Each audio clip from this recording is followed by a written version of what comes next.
Hoi anora, e nunumi haere ana ngā rā e tū mai ai te whakataitai i Puwhutupōro o te ao.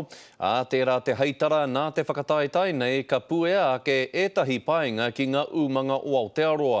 Ko te mata ina ia o te uepu tāpoi Māori kia tinana taua heitara, e hara i te mea hei paenga mō ngā umanga tāpoi Māori, engari he paenga anō hoki mō ngā tamariki Māori.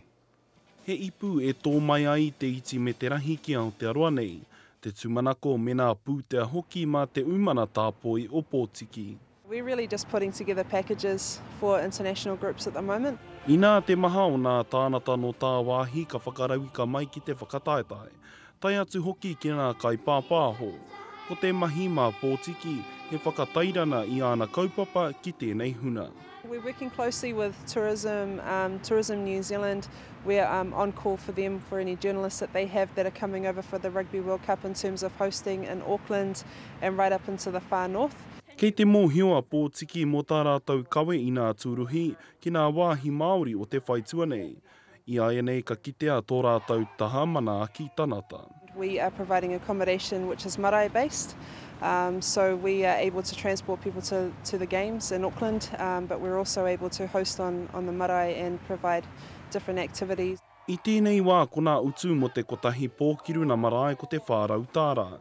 Enari ko te whai i nā kaupapa Māori, te mea nui. And also promoting to the world through the journalists that we get that Māori tourism is alive in Aotearoa, and if you're coming here, that's the way to see this country.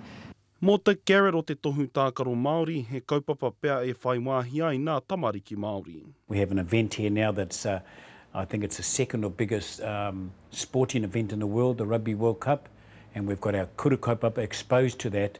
Kei te whakarite ia me te kura kaupapa Māori arohe o Mānere i tētahi rā hā kinakina. E hono nā tahi ai nā kura Māori ki te tūtaki i ētahi o nā kapa rua te kau o te ao. An opportunity that here that maybe only once in a lifetime that they're going to have this opportunity, because I doubt within the next 20-25 years we'll ever get the Rugby World Cup back here. Kei ia kura te mana ki te manaaki i tētahi kapa me te ako anō hoki i o rātou hitori. Enari e rapu ana rātou i te kotahirau mano tāra mo nā whakahaerena. Rā pāre tāwhai, te karere.